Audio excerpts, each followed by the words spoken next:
Hello and welcome to Food Safety Fridays. My name is Simon Timpley from the International Food Safety and Quality Network. Today's special guest is Britta Ball. Welcome. Good morning, Britta. Good morning. How are you today? I'm good. Good. Looks nice and sunny again outside your bright window. Yes, it is. And where is that window? That window is in Guelph, Ontario. Okay, tell us where you're joining us from in the sidebar, and we'll get back to you shortly. We'll play the video ads now, and then we'll be back for the presentation.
Okay, welcome again, once again, everybody. By the way, today's topic is 3 steps for food safety culture change. I just thought I'd throw that one in just to let you know.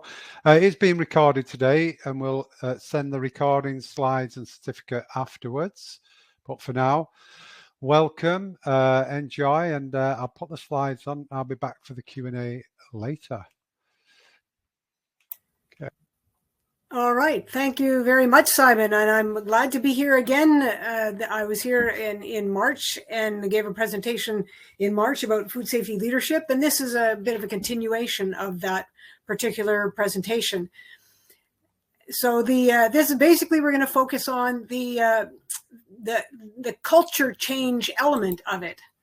And just to give you a little bit of a background, I studied in dairy science at the University of Guelph, have a degree in agriculture, and I have a master's in food safety and quality assurance and a PhD in food science. Really, and my focus was on I focused on food safety management systems.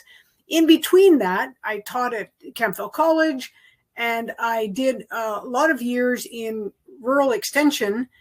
And working with organizations in leadership development, organization development, conflict resolution, developing leaders, all through an extensive career in the Ontario government. And then I moved back to the University of Guelph and worked at Food Banks Canada and started my own company.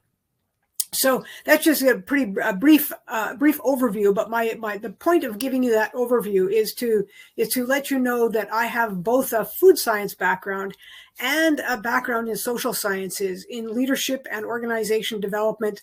And so when I'm talking about food safety culture and I'm talking about leadership and I'm talking about communications, I'm speaking about that not from a theoretical perspective, but actually having worked with people and organizations in developing leaders and helping organizations to develop their governance structure, to do strategic planning, and so on. And so that's where I'm coming from with this. So I've got that combination of food science and social sciences to bring together what it is we're looking at, and then I'm able to help companies do a really effective job at improving their organizational culture related to food safety. And so the overview for the presentation today is that we're gonna look at the components of the change process. And most of the presentation is focused on that because that's really where I haven't seen much discussion in recent times about that. We talk about training and talking about leadership, but there's a change process. There are set things that do happen when change takes place. And there are elements of the whole planning process that are required in order to have an effective change process and to end up having change stick. I'm going to talk about reasons why people change behaviors, a little bit briefly on that. Talk about some key factors that will help change stick. And then briefly just remind people of what they need to do is, I spelled that one incorrectly, didn't I? Ways to assess the effectiveness of culture change efforts. And so what I'd like to do is I'd like to start with a chat, and I'd like to just get a sense from you of how successful your organization has been at implementing change. And if it's not been very successful at implementing change, or whether, it might be a continuous improvement initiative, or it might be you've tried to implement some other kind of an initiative. If you've been highly effective, then give yourself a 10, give your organization a 10. If you've been not so effective, a little bit less on that. And if you can, then put in what made it that way. So we've got numbers I'm seeing, everything ranging from a 2 to an 8. I see 7, 8, 8, 8, 8, 7, 7. I saw some 2s and 3s and 4s. There's some 4s and 5s.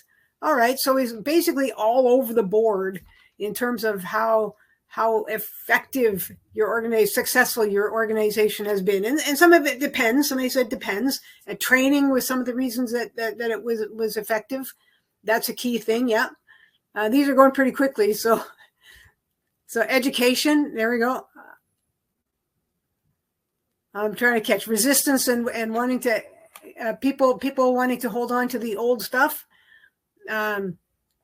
Support with from the top down with service leadership. There we go.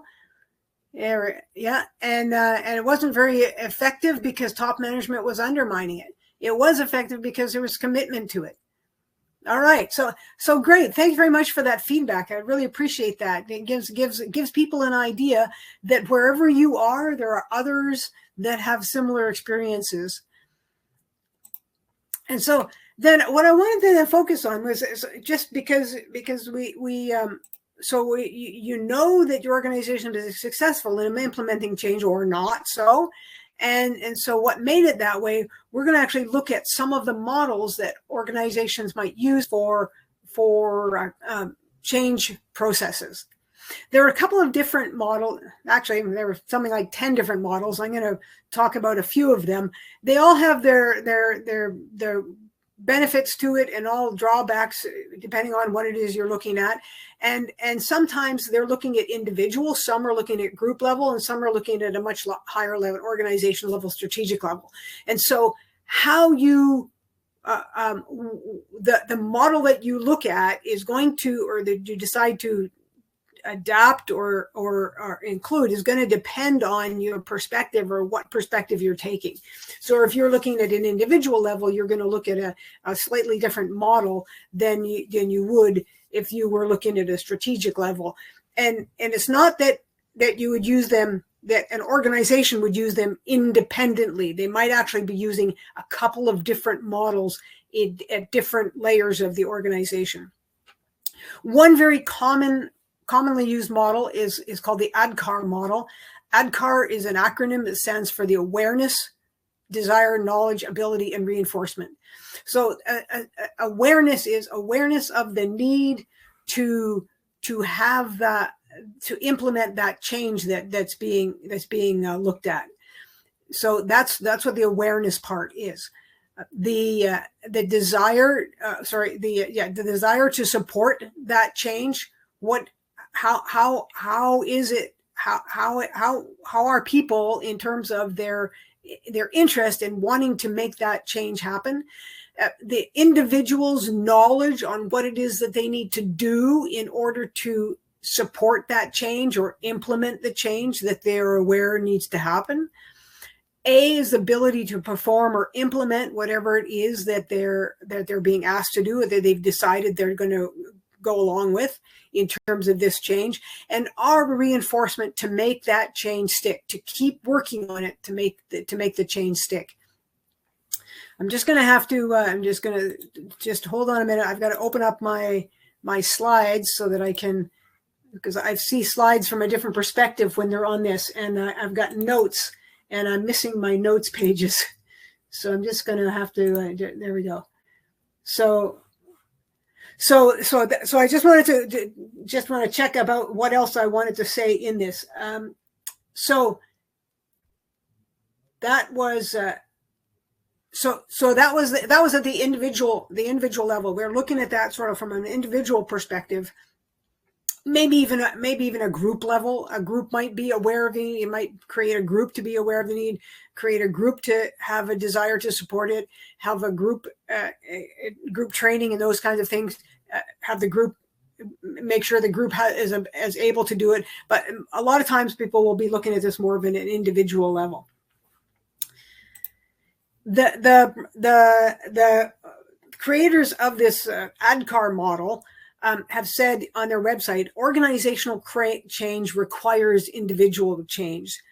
That's absolutely right. If you don't have individuals making the change, then you're not going to have any change at the organizational level. And that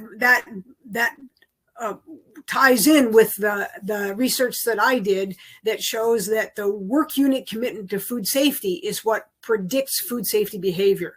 So you're not going to have food safety behavior happening unless you have individuals deciding that they're going to do it. And that work unit commitment to food safety is what's going to support individuals making the decision to do the behavior. And you can have senior management support, but without the individuals making the choice to implement the change, to follow the practices that they're being asked to follow, you're not going to end up with the organizational change that you're looking to achieve.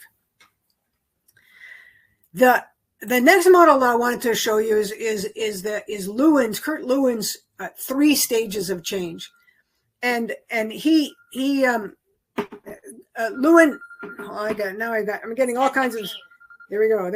So I'm getting all kinds of messages and things. So far, the dog hasn't started her squeaky ball. Yesterday, I was giving a presentation, and the dog, 5 minutes after I started, the dog decided to play. So then the 3 stages of change that Lewin talks about, I've showed this in a previous presentation. Was the unfreezing, the change itself, and the refreezing. And so what happens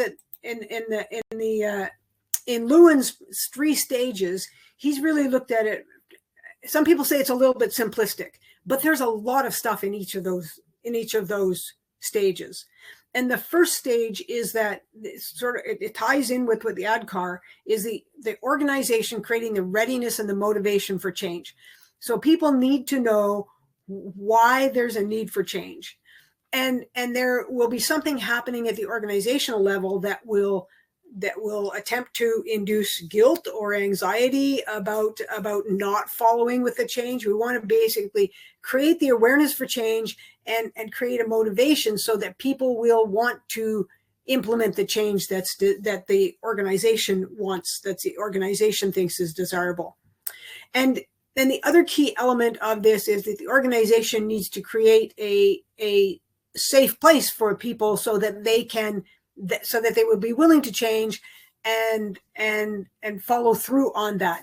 And one way that they can create psychological safety and change is to communicate effectively. The organization itself needs to put in places things to communicate so that so that from various different levels and various different ways, people are getting the message, and they're also in this, they're knowing that they're going to be able to, they're going to know what it is that they're going to do.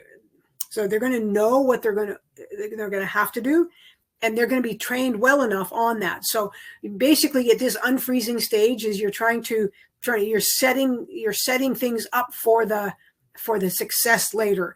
And so in this unfreezing stage, you're creating the environment for change. You're letting people know that a change is coming. You're not implementing the change right away. You're not suddenly saying, well, okay, today we're going to do such and such. You're creating that awareness. You're giving time to get people to get used to the idea that there's going to be a change coming, and then move on from there.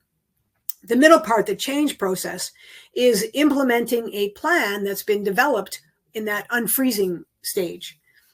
And people then mentally are perceiving that there's value in the change, and they start to act differently about it.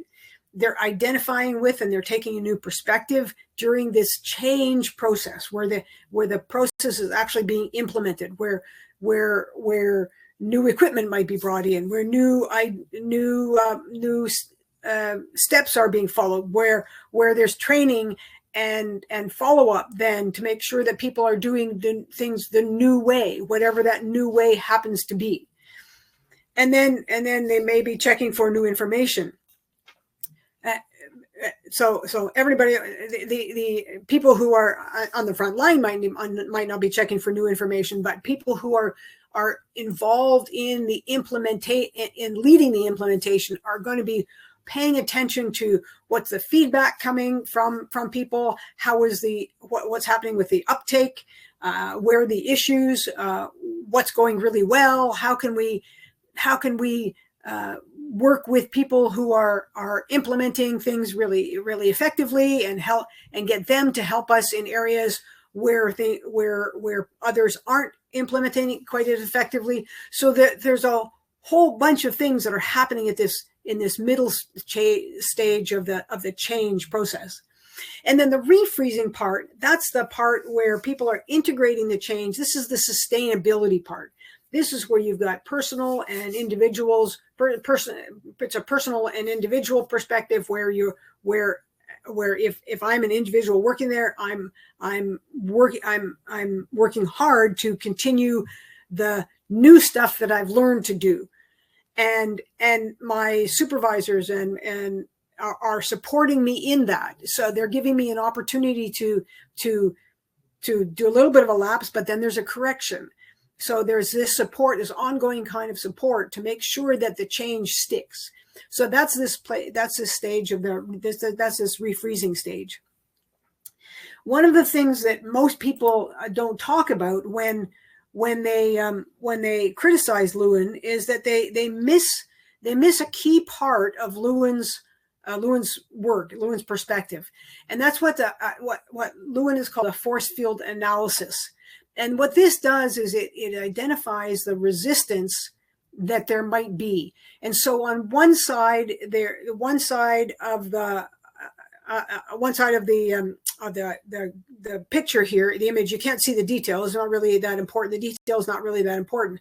What you see though is on one side you've got what a pro for following the change, and then there's a con for following the change. And so the force fields, one has 4 arrows and one has 3 arrows, and in those 3 arrows, and in all of those arrows, they're different sizes, and the sizes of those arrows are symbolic of the size of resistance in one side and the size of driving force or positive reasons for positive conditions, enabling conditions. So on one side, we've got enabling conditions. On the other side, we've got resistance and resistance forces. And if the enabling conditions there are more enabling conditions and there are bigger reasons for those conditions, or bigger force for that conditions, then that will override the resistance eventually. Maybe not right away, because there's going to be some pushback, and that's what this symbolizes. And the idea, though, is that if you look at this and the resistance is stronger than the reasons for the change, the resistance is stronger than the enabling environment, then you're going to see that the resistance is going to win. So one of the things that came up in the chat box was that there wasn't management support. Well, the management support ought to be an enabling condition, but if it's really small arrow, then there can be resistance that overcomes that small arrow. And that's what this force field analysis represents. So if you are working with your organization, one of the things you want to be aware of is, what are the enabling factors? How can we build the enabling factors? How can we boost things on the enabling factor side? And what can we do to reduce the resistance that we might expect we will see? And so there might be some organizations, some of you might be working in a union environment. One of the ways to reduce resistance with a union environment is to involve some union representatives in the planning stages and the decision-making stages of the change process, so that they are aware of the importance of and the need for the change, and you get the union representative support for the change, so that the union isn't providing resistance. There may still be resistance just because habits and people are uncomfortable having to do new things, or they don't want to learn, or it takes time. That may still be there, but if you've got people that you know might be resistant to the change or the initiative, then build it into the system that you get them on your side, or get them in. Don't get them on the. Let me rephrase that. You build it into the system that you involve them in the process, and by involving them in the process and by them having input, then that reduces their resistance to the change, because they've actually had a say in developing the plan. And as I said, that this is one of the things that people forget when they criticize Lewin's 3 stages, which seem simple. They forget that this is a really key part of it.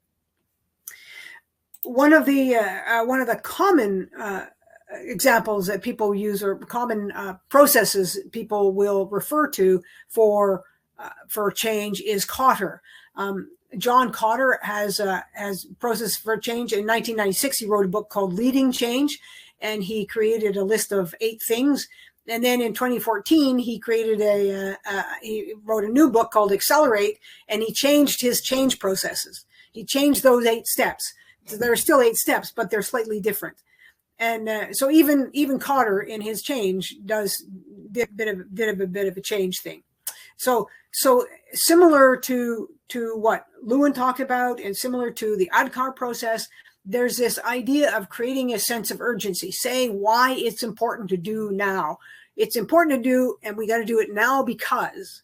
So there's a rationale for it.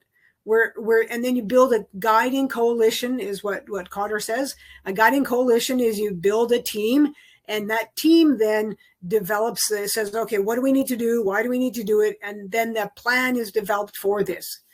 The strategic vision and initiatives is what's being developed. So that vision of the change. So if we're implementing something for food safety, so let's say we want to go to SQF, we want to go to the top level of SQF. We want to put SQF in our system. We didn't have it before. We just had a basic HACCP system, HACCP program.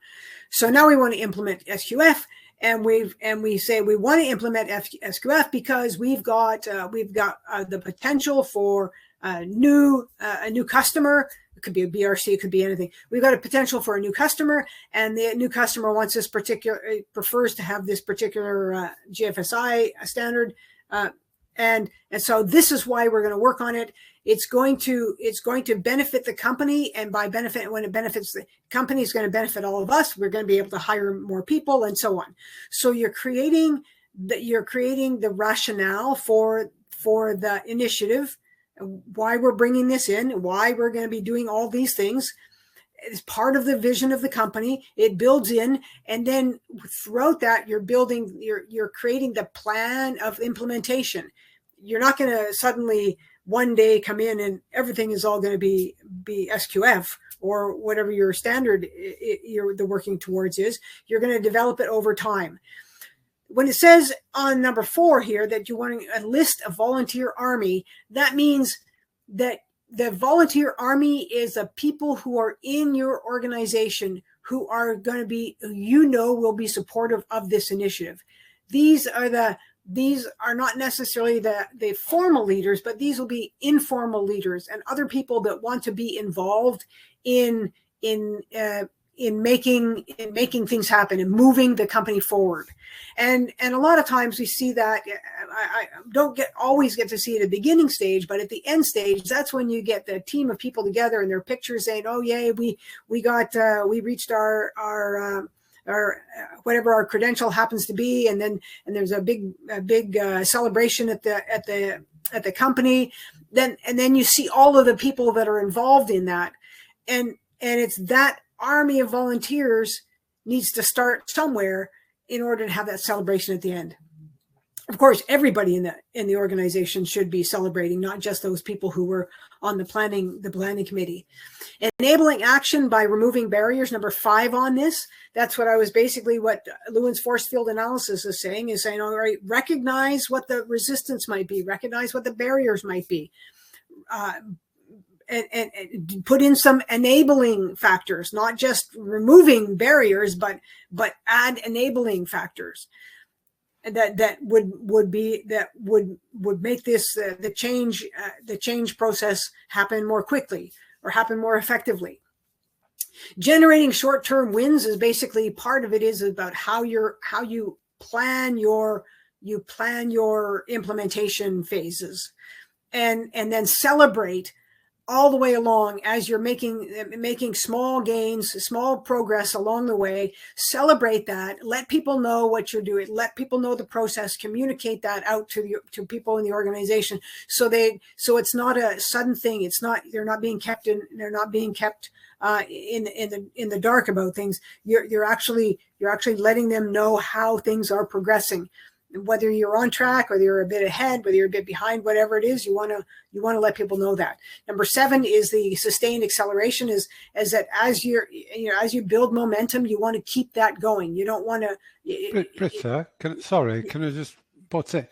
Are you what slide are you looking at? Because we're still on Louis. Oh, sorry. Here we go. Glad you thought that. There we go. Sorry. Here we go. Number 1, 2, 3, 4, 5, 6. I'm on number 7 now. There we go. So create a sense of urgency, build a guiding coalition. There we go. And so sustaining the acceleration. Thanks, Simon. So the sustaining acceleration, that was part where I was talking about the just keeping momentum going, and then institute the change.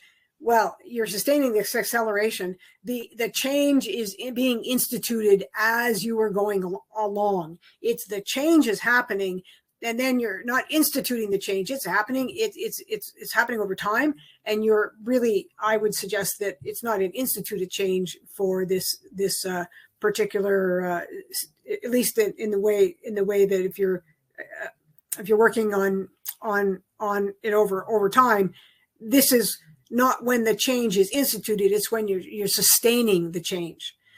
You may be able to celebrate and say, yes, we've reached this goal, we've reached this milestone, and therefore the change has been instituted, but it's happening over time. It's a process. It's not a sudden thing that happens.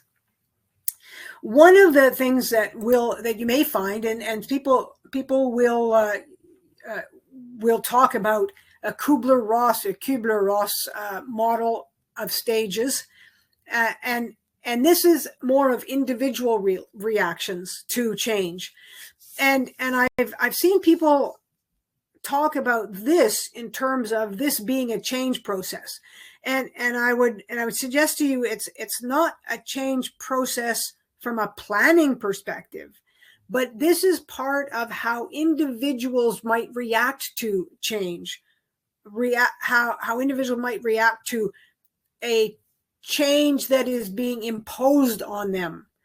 And this is often related to a grief cycle, although much longer story about why it is or isn't a grief cycle, but that we won't go into that part.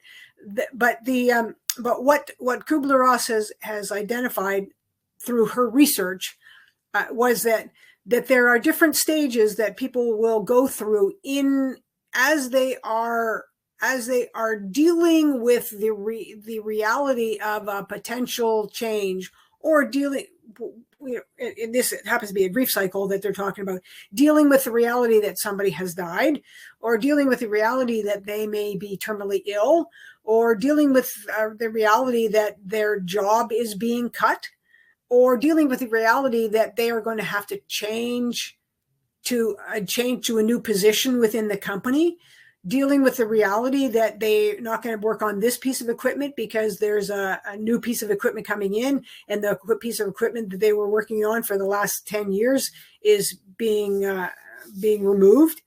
So whatever that is, individuals will react differently. And so there's one of the criticisms about this is it doesn't necessarily happen in this order, but the expectation is that it does happen at some times. Doesn't always happen to everybody at all times, and sometimes the length of time a person is in this particular period is shorter or longer depending on the person. So at first it might be denial that no, we're not going to have this change, or no, I'm not going to lose my job, or no, they can't do this to me. So that's denial, and you're just going to put it out of your mind and say, no, I can't deal with it right now, and then you ignore it, but it doesn't go away, and then somebody might be angry about it because it doesn't fit their expectation of who they are, or what their role was within the company, or or whatever the reason they might be angry about things. And then the idea that KublerRoss has in this is that there's a bargaining. Well, okay, maybe if I do this, then it'll go back to the way it was, or maybe if I do that, then I'll be able to do things the same way I used to. Maybe if I do that, I won't have to change all the way. And some people might become slightly depressed throughout this whole process. And like I said, it can maybe skip a few. You might go backwards. It's not necessarily in this order. So they might become depressed then about the change that they're having to make because things aren't going to be the way that they were. And then eventually, hopefully, people will accept that the change is going to happen and they're going to be affected by it. And maybe it's not going to be quite as bad as it was. And there could be some guidance and direction that's provided at that stage. So the bottom part of the blue curve, the initial part, the denial and the anger, there's information and communication that's happening at that particular level. At the bargaining stage, when somebody is in the bargaining stage, then that's where emotional support is suggested to be needed. And then when you get to the depression and the acceptance stage, and even in the depression, there might be emotional support in the depression stage, but then in the guidance and direction might cover the depression and the acceptance stage. So those are, you can see that there's a little bit of an overlap on that.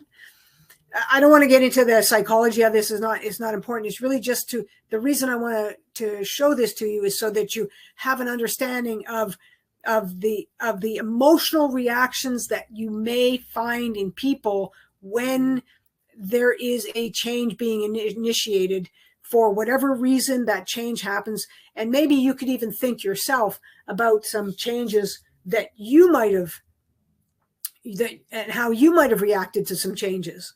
And you could go back when you're in your notes afterwards. You can think, well, okay, so what was it that I did? How did I react? Did I go through these stages? How did I overcome that? And how did I get to the acceptance stage, or how long did it take me to get to that acceptance stage of things? So that's why I wanted to show you this, because even though there's an organizational change happening, we still go back to that same that same line from the pro-sci people. Organizational change doesn't happen unless there's individual change. And the individual change means that individuals may go through this KublerRoss model of the stages of change, and these are the individual reactions. So just be aware that you could potentially be dealing with this. Some people have been using what's called a nudge theory, and I put this as a supplemental thing here because a nudge theory, it may work in places where the change isn't required, because there's a key part in this nudge theory is that point number 4 is that there's the change is presented as a choice. And I know that there was one company, that allowed the food safety culture work that they were doing. They allowed that to happen as a choice. But in that particular company, they still had compliance with the food safety plan that was going on. It was just the participation in the food safety culture initiatives with a choice.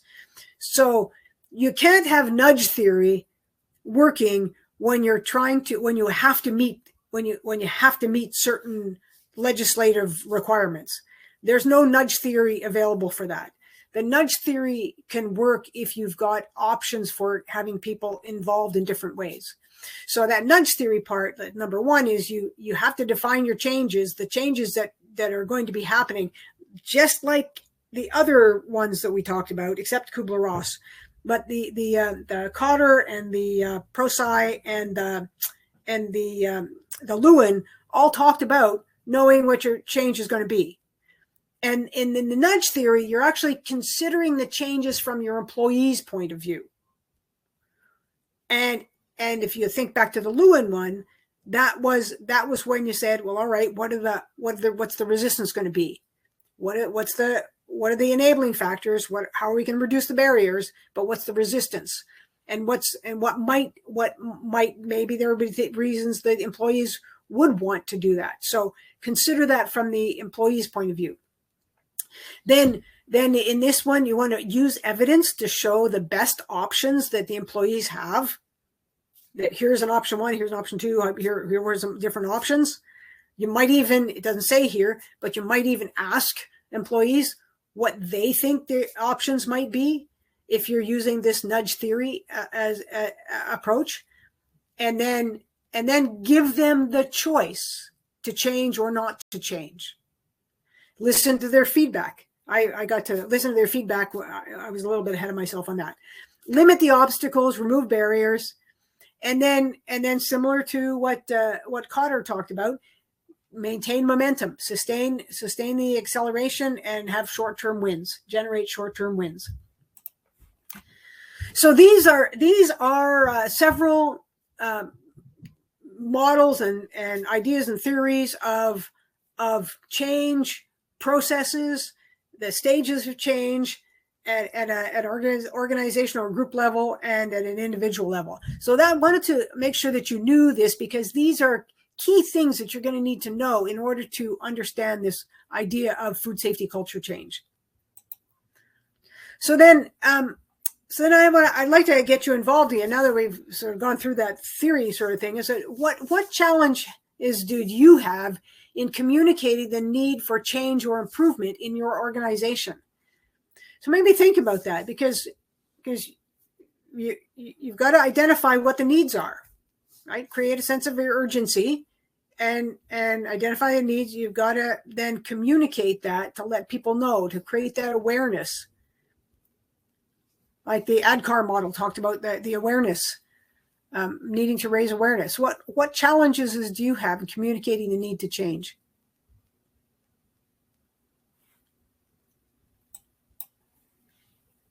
Just type that in the chat. This is a harder question. You have to think about it.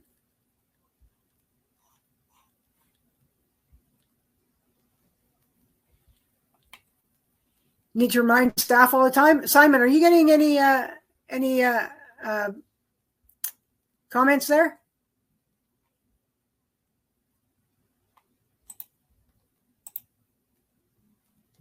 There we go. Support from top down. A couple of people, including the MD, bought it. All right, yeah. Senior management and leadership. So you have challenges with senior management and leadership?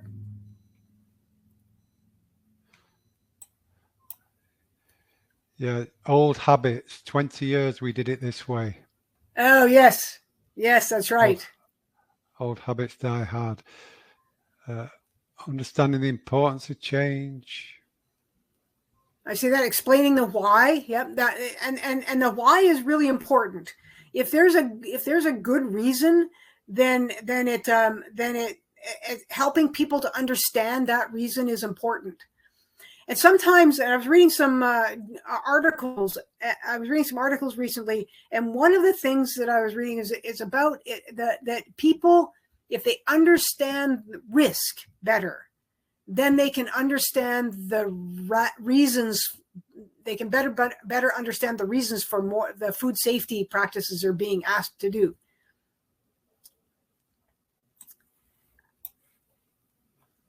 All right, so thanks very much for that feedback. So I'll just keep going because I'm just looking at the time. I just want to go through it. We're just through the rest of it. So some of the things that I wanted to mention is the critical success factors in that. So you talked about the challenges you have communicating the communicating the need for change or improvement. And some of the critical success factors are that you define the success, that you know what it is. You have a good rationale. You have a strong rationale for the need for the change. I gave that example before is that if you've got a new client or your client, your customer has changed what it is that they require of you, and now you're going to have to implement something that you didn't have to. And so that's the why. That's a really important one. And if we don't do this, then we're going to lose that contract. And if we lose that contract, then that's going to affect everybody who's working here. So that's a pretty good reason. So if you can explain it that way, then that helps. You can set objectives then for that success. So what is success going to look like? What's it going to look like when you've got the new system in place? What's it going to look like when you've improved the organizational food safety culture? What is it going to look like? What are the benefits going to be in that success? We're going to be able to gain more market share. We're going to be able to go to more, sell to more customers. So those are the kinds of things that we could talk about from the rationale, objectives, and benefits. The other success factor is the effective leadership and sponsorship. So, and as I know, I've read some things in here is that sometimes we struggle with not having leadership lack of understanding their roles in food safety. So we need to have leadership, the senior leadership on board. We need to communicate effectively to them in a way that they understand, not about compliance, but in terms of enterprise risk management. Speak to them in terms of return on investment. Those are the kinds of things that we need to speak to leadership about so that they understand. And then the change initiative has to align with the company's mission and mission, what the company is going to be moving towards. And so the alignment with the leadership and sponsorship has to be aligned with the desired change. Because it's really hard for food safety to implement things without a bigger support, because the food safety is really a company-wide effort. And then effective change and effective project management are really key also. Change management, I see, is really the people side of change, and the project management is the technical side of change. So that's how I define that roughly. That's how I've done it. So those are critical success factors. Leadership matters. And when we're talking about leadership, I've shown this slide before in a previous presentation, that that leadership is really about a strategic view. It's the leadership. When you're in your leadership mindset, you're establishing direction, you're motivating people, you're inspiring people, you're mobilizing them, you're aligning, you're making sure that everything that you're doing aligns with everything else, and that the people that are working with you are aligned with that also. So everybody is in the same direction, on the same path. So at a leadership level, you're establishing the direction and making sure that everybody is working towards that same goal, going towards that in that same direction. At the management side of things, that's the planning, the budgeting, the organizing, the staffing, the problem solving, the measuring of what we did and where we are, doing what we know how to do. And you're really looking at, from a management society perspective, of producing results reliably and dependably and on an ongoing basis. So that's how I want to sort of define management and leadership. Senior leaders need to do some management. Managers need to do some leadership. And so depending on where you are, you're going to do more of one or the other. But there's still going to be a balance. But when we're talking about leadership, that's when I'm talking about leadership and sponsorship. That's when I'm talking about being out front, forward, talking to people and helping people understand where it is we need to be going and what it is we need to be doing for this change initiative. And when we're looking at change leadership, the leadership where we're not just thinking about where the organization is going, or what we're looking at in terms of strategically in terms of our new markets or things. When I'm looking at change leadership in terms of food safety culture, then we're wanting to make sure that there's a strong, clear direction and alignment with the company, with the organization, and everybody in a leadership / management type position needs to show that. I saw in the comments that we don't get support from our senior management or the senior leadership, that's not really shown with respect to food safety, and that's absolutely critical. And food safety people may need to speak differently to the senior managers, the senior leaders, so that food safety, the importance of food safety, is communicated up to that level. The other thing that has to happen at a change leadership is that the leaders need to commit to the change. They need to champion the change, not just commit to themselves, but they need to be out there supporting it vocally and encouraging other people. So that's, if we go back to that other list, it wasn't just it's not about just doing it yourself. It's about motivating other people. It's about inspiring other people and gaining support. And that's really what the leadership means when we're talking about this in terms of change management. So we're really looking in implementing a change initiative. It's really a leadership kind of a thing that we're looking at. There's going to be management things happening. There's going to be project management. There's going to be a technical side that we're meeting these deadlines, that here's our plan and we're following our plan of action and we're doing that. That's going to be there, but we have to that's not enough. We actually have to have people out there speaking on an ongoing basis, talking about the importance of it on an ongoing basis. Then the project and change management side of things that I hinted at in the last slide, that's when we're developing and implementing a project plan. That's when we're ensuring that there's effective communication. That's when we're maintaining the people connection with maintaining the people connection. We're communicating in various different ways with various different people, however they need to be communicated with, so that they're getting the message fairly and effectively and in the ways that they need to. So if you've got a night shift going on, then they need to get the same kind of messaging on the night shift and the same kind of celebrations on the night shift as the people in the day shift. So if you've got parties happening in the day shift, you've got to have parties happening in the night shift. If you've got celebration events in the day shifts, afternoon shift, you've got to have celebration events on the night shift, because otherwise you'll have night shift people feeling like they're ignored. You got to maintain that people connection. I've put up this journal article, the Total Quality Management and Employees Involvement, a case study of an Australian organization.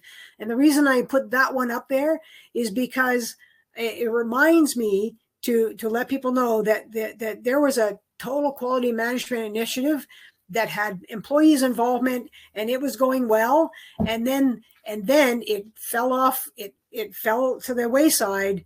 And the reason it fell to the wayside was because there was the lack of focus on the people side of the initiative.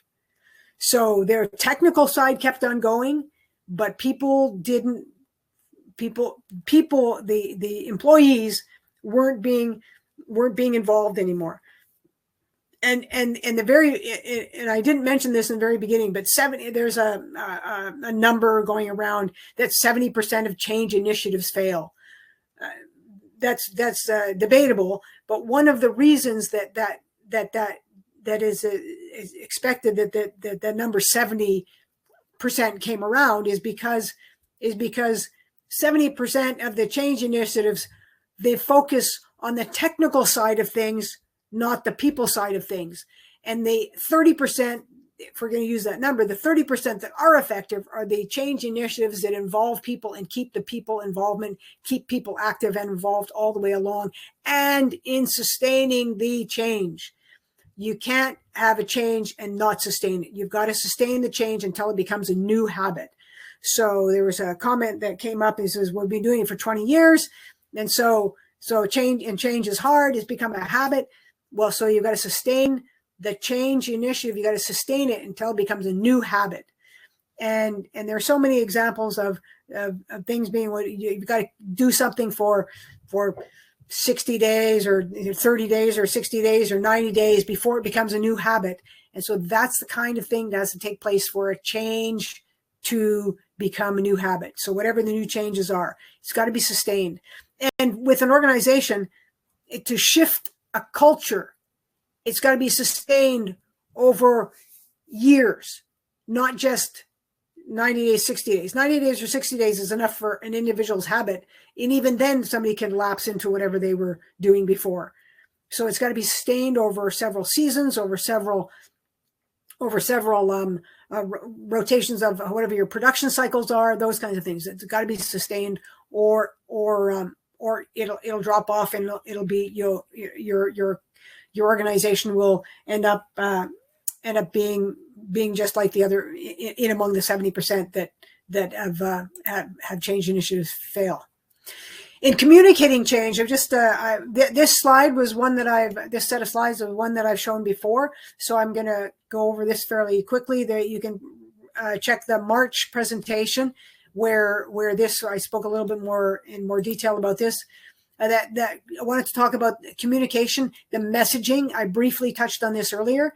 So when you've got a message, you know what your message is, and you can communicate your message to other people, and you use the channel or the medium. It could be that maybe your people are like they like oral or they like stories. They like people telling them what's happening. Other people like to read it on their phones. Other people like to check their emails. Other people like hard copy newsletters. The channel or the medium is how that message is and what that message is embedded in. The message itself is worded differently for your frontline people than your senior leadership people, than your middle management people. You may get slightly different messages because different people need different information. And then there's feedback. So then the people who've received the information through the appropriate channel medium then provide feedback to the person who's given the message. And this is a classic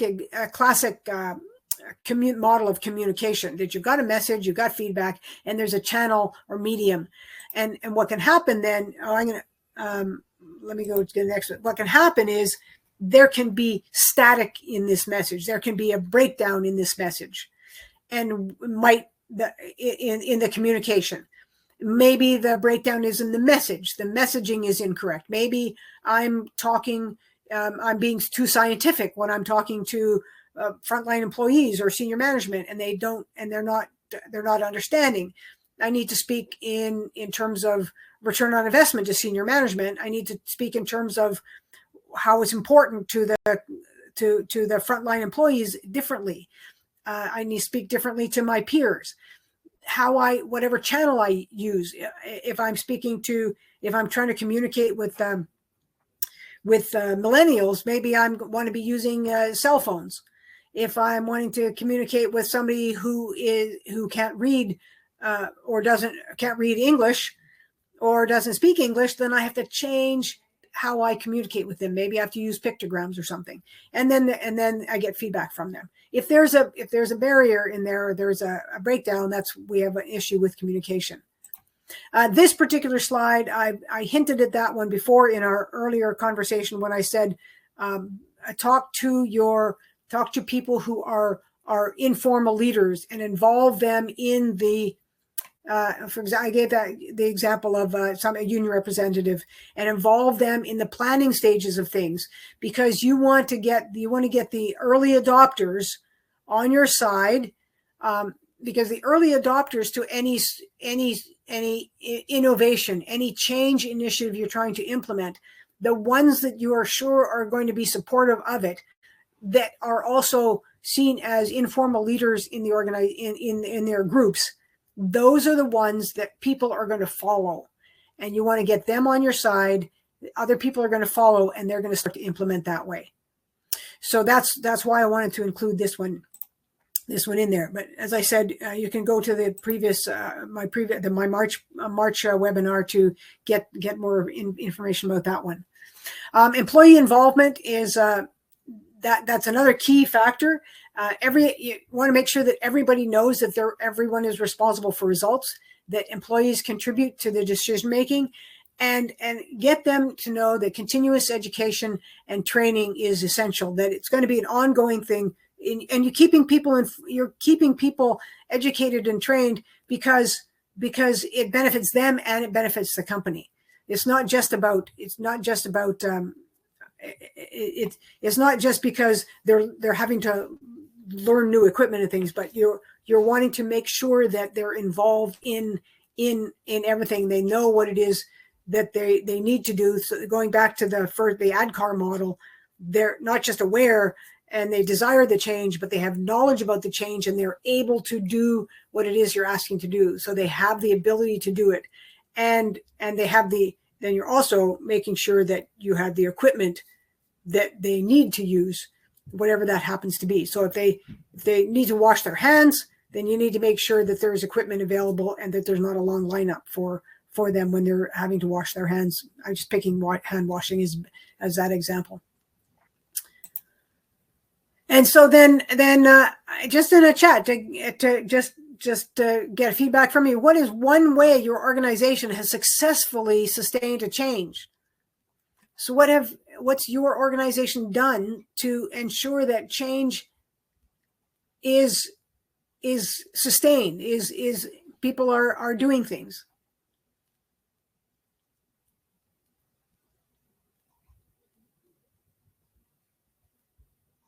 It just takes a couple of seconds for the comments to come through, Britta. Okay.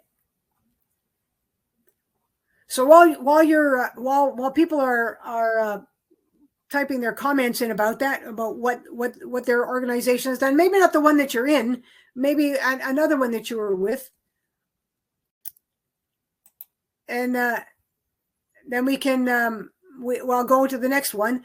This is just a summary. I basically was asking you for that just for input on what has worked in there. Simon, are you seeing comments coming in? Yep. Can you see them? Yeah. There we go. So yeah, accountability, talk to those people who are affected by the change, good review meeting, follow-up, issues are resolved promptly, training, having everyone contribute. Yeah, can you see the comments? Yes, getting management to take the lead in the change. It seems to fall in middle of management to lead, but they don't seem to affect the change well. Yeah, it's important. You have to have top leadership. Top leadership has to be the sponsor. Someone in the top leadership has to be the sponsor. Everybody in the organization needs to know that the senior leadership supports the change, that there's money going into it, there are resources going into it, that senior leadership supports the change. You can have food safety people involved too, but absolutely, but you need to have senior leadership involved. Otherwise, it's really hard to keep the momentum going. I tried to get the GMP videos on the TV in the break room, and I'm still waiting. It's been 3 months. Okay, so you're still working on it. Mental acceptance, understanding the importance of change. There we go. So hopefully that you'll be able to, with this information from here, that you'll be able to know a little bit more about the process of change. And so with that knowledge yourself, then you can start to make some changes in that. And then just as a summary, food safety culture change, there are three key things on there. Plan the process by creating a readiness and a motivation for change, for creating and enabling conditions and reducing resistance factors. Implement the plan, focusing on the people aspect to help the change stick, because the technical aspect will be fine, but the people aspect is what's needed to make the change stick. And sustain the change and assess the process. You're going to be assessing the process by basing your assessment on the objectives that was set in the very beginning, what it was that you hope to achieve, because it was set very beginning in the plan. You're going to set objectives and an outcome for why it's important to do this change. And you also can be able to assess the implementation of the plan, and you can do an assessment of how well you implemented the plan, whatever your team wants to assess it at. And so in order to assess the process or the initiative, you're going to need to, in the very beginning, set objectives and goals and what it is you want to achieve, and then measure against those that you've set. And then I'll skip that one because I talked about that at the very beginning. I put that in the wrong spot. So just what I'm going to this is just a second question. You can answer this yourselves. What ideas do you have to influence food safety culture change in your organization? Keep that for yourself now. You can think about that later. But in the meantime, though, I would say, so now we've just been on this webinar. What are you going to do? What action are you going to take as a result of being on this webinar? When will you start, and what support would you need? So that's so you've been here, you've come because you think food safety culture is important, and so what support do you need in order to make food safety culture happen? Is there a way that if your organization is, as I said, at the 8 or 10 level, when you were giving the marks at the beginning, well, that's really great. But if your organization's at the 2 or 3 or 5 level, then maybe there's something that you need support on to help move forward and help you, and not only that, but not only help your organization move forward, but also to help you move forward in your leadership skills, in helping you to improve where you are so that you can help the company.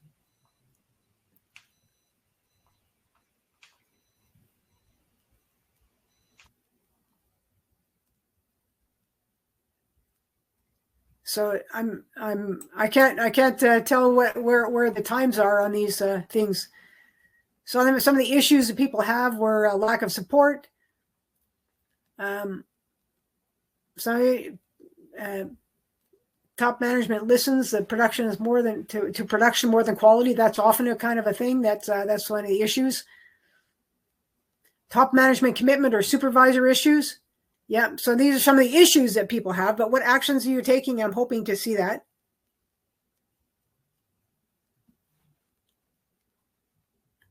So if you can see that, if you measure an increase in revenue, that there are certain things. If companies can work on improving food safety, they can often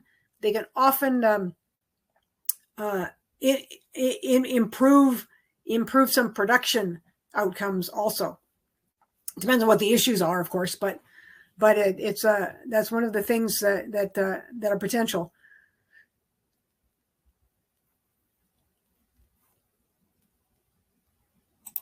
So support from the management and availability of resources. Some issues are naivete and paranoia, old habits. Everything revolves around costs. Yeah, and if you can identify how food safety and quality can save the company money, that's a way to communicate to senior management about the value of food safety. If you're just only talking to them about regulatory changes, if you're only talking about them, well, we have to do this because it's food safety, that doesn't speak to them in a language that they understand. They understand costs. They understand the improving productivity. They understand those kinds of things at a senior management level. And if you speak to them in the language of business, then you'll make more headway in getting food safety initiatives implemented in some companies where people don't understand the value of food safety initiatives. They think it's only about compliance, then they're missing the point. So management still puts priority in front of production over food safety. And if you explain to management that if production and management, if there's a recall, if we've shipped something out because production is a priority and there's a recall, how much is that going to cost? Is that going to cost us a customer? Is it better to do this or that? The cost of a recall could be more than what it is that you think you're saving in or you're getting back in production. Anyway, then Simon, I'm not sure I'm getting the scrolling of the questions about what actions people are going to take. But, all right.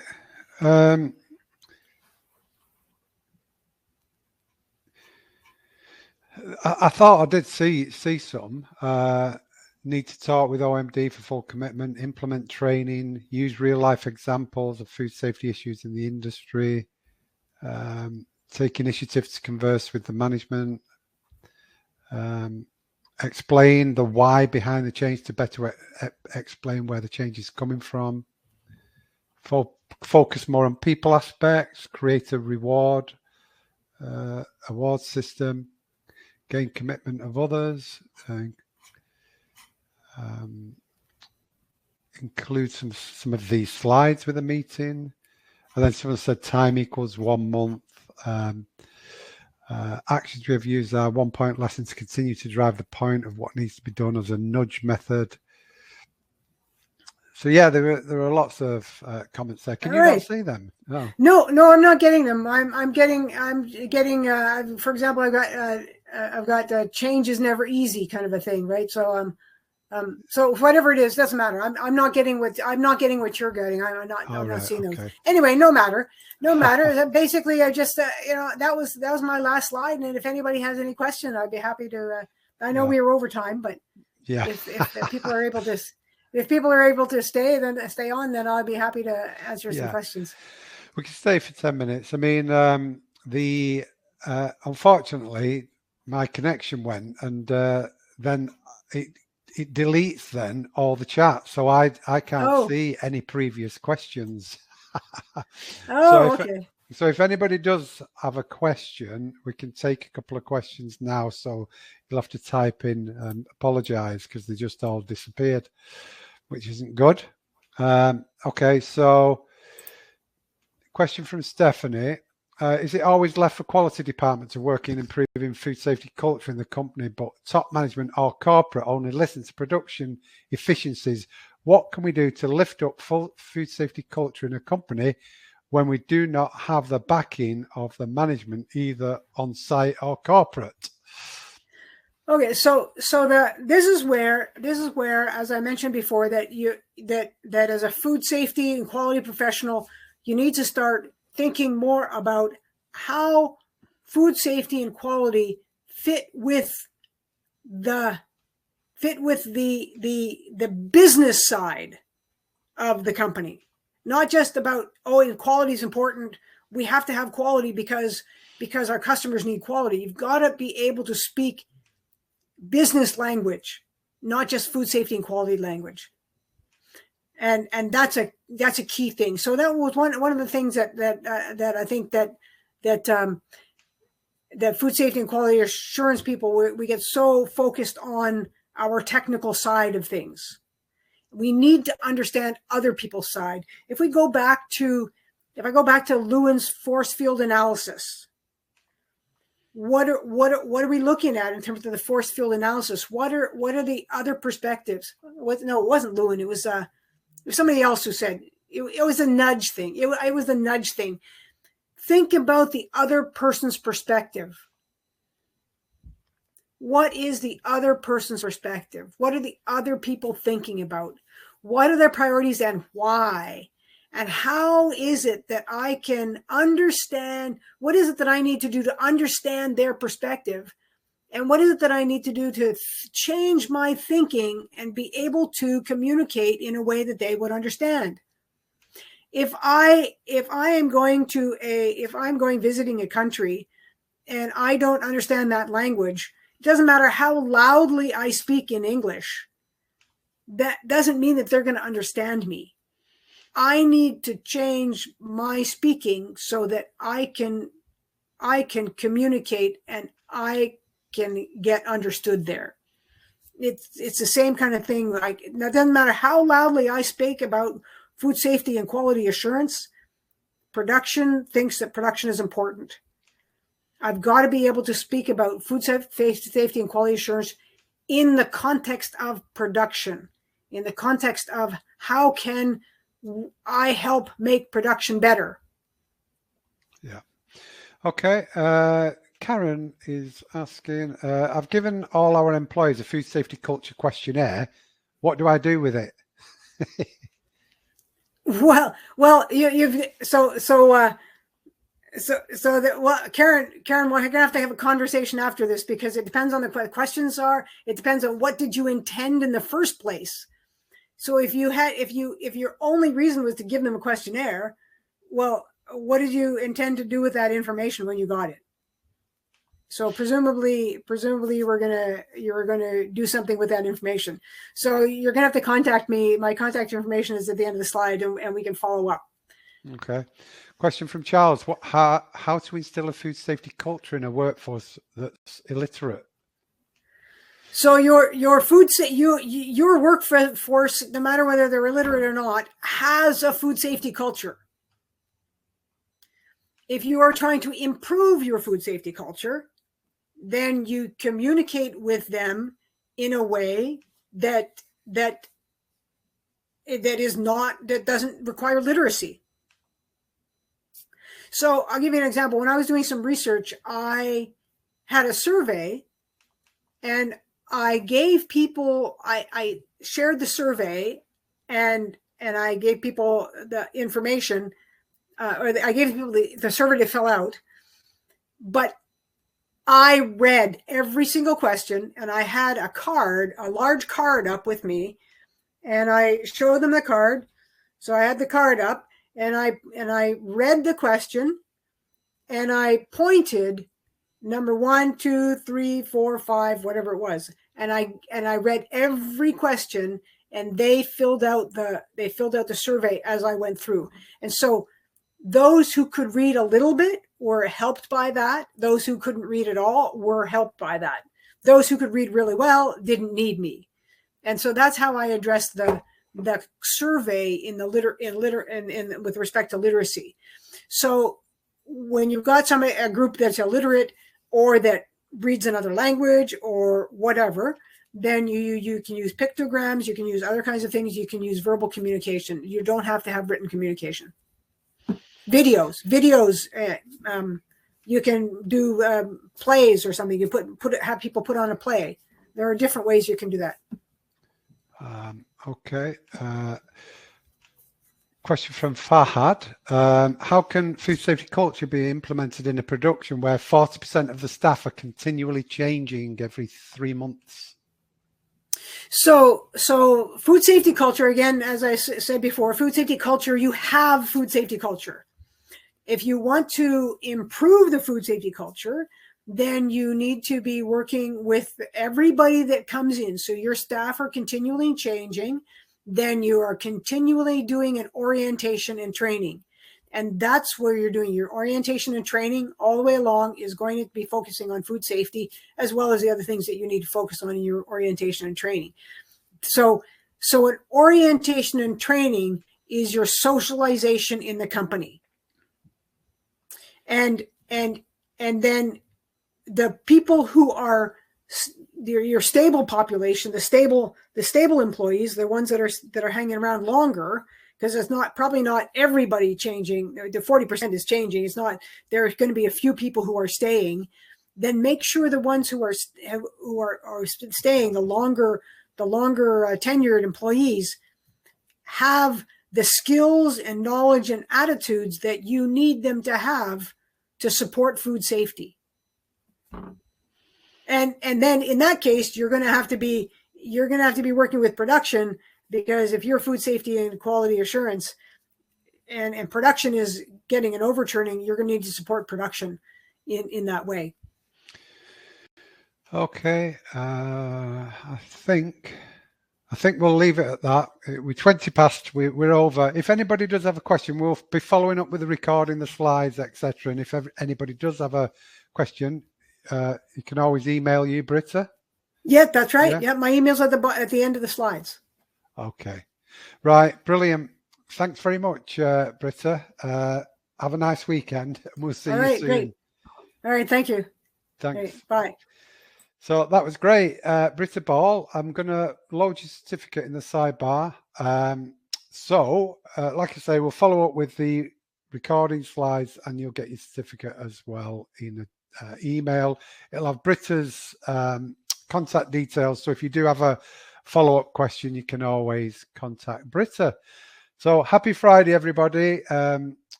Enjoy the rest of your day. Have a great weekend and we'll see you on the next one. Take care. Bye.